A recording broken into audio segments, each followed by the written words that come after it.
ఎన్నో కుటుంబాలండి చిన్న చిన్న మాటలకే విడిపోయి పగలు పట్టేసుకొని పగతో జీవిస్తున్నారండి. సొంత కుటుంబమే, అన్నదమ్ములే, అక్క చెల్లెలే, పగతో ఎందుకు? ఏదో చిన్న చిన్న మాటలు వచ్చాయి అన్నదమ్ములుగా చిన్న మాటలతో పెద్దగా మారిపోయి అతని మీద ఇతను పగపట్టుకుని ఇతని మీద అతను పగపట్టుకొని అతనితో ఇతను మాట్లాడక ఇతనితో అతను మాట్లాడక ఇక ఎప్పుడు దొరుకుతున్న తమ్ముడైనా పర్లేదు కానీ వాడికి అండి నాలుక చాలా భయంకరం. అగ్నితో పోల్చాడు దేవుడు. ఇంకా దేంతో పోల్చాడంటే నాలుగంట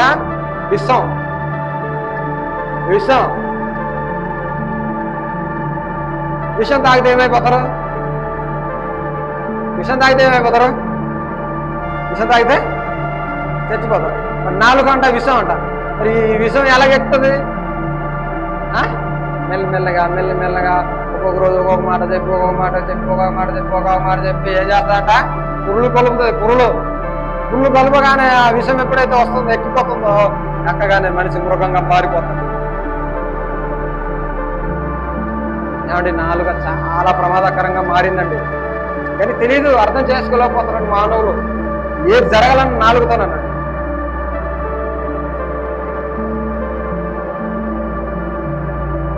నాలుకతో చాలా ప్రమాదం. దేవుడు అంటున్నాడు ఏమండి నాలుక కత్తి వంటిది, ఆ తర్వాత బాణం వంటిది, ఆ తర్వాత అగ్ని వంటిది, ఆ తర్వాత విశ్వంతో పోల్చాడు నాలుకను.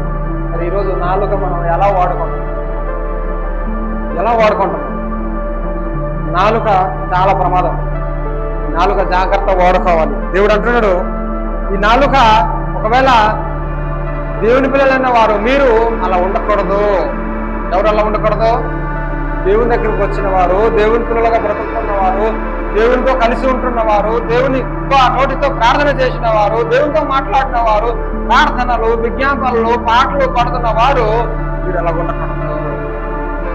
ఎలా ఉండాలి? మరి ఎలా ఉండాలి అంటే దేవుడు చెప్పాడండి. చూద్దాం ఎలా ఉండాలి. నాలుగు కలిగిన దేవుని పిల్లలైన వారు, దేవుని తెలుసుకున్నవారు, దేవుని దగ్గర ఉంటున్నవారు, దేవుని నమ్ముకున్నవారు, దేవునిలో బాప్తిసం పొందుకున్నవారు ఎలా ఉండాలో మీకు తెలుసు. దేవుడు చెప్పాడు ఎలా ఉండకూడదు, ఎలా ఉంటే ఎలా అయిపోతుంది. ఇలాంటి పరిస్థితి ఉందని నాలుకతో పోల్చి మీ దగ్గర కూడా అదే నాలుక ఉంది, కానీ ఆ నాలుక ఎలా ఉండాలో తెలుసా? చూద్దాం ఒక మాట చూద్దాం. ఒక మాట సామెతల గ్రంథము 12:18 వచనము. సామెతల గ్రంథము 12:18 ఎలా ఉండాలి నాలుక. ఈరోజు మనిషికి ఈ నాలుక గురించి బాగా అర్థమయ్యేటట్టు చెప్పాడండి దేవుడు. నాలుకతో చాలా ప్రమాదము. మరి అలా వాడుకుంటే అలా ప్రమాదంగా మారిపోతుంది. కానీ నువ్వు అలా వాడకూడదు. అది చాలా అగ్నితో సమానము, శుద్ధితో సమానము. మాటకి గొడవ, ఒక మాటకు మాట, ఇంకొక మాటకు అది ఎంత భయంకరంగా వెళ్ళిపోతుందంటే చాలా భయంకరంగా వెళ్ళిపోతుంది.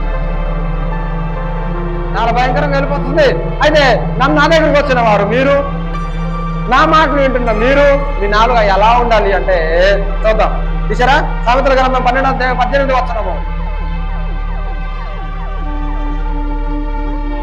సామెతల గ్రంథము 12:18 ఏముంది? కత్తిపోటు వంటి మాటలు పలుకువారు కలరు.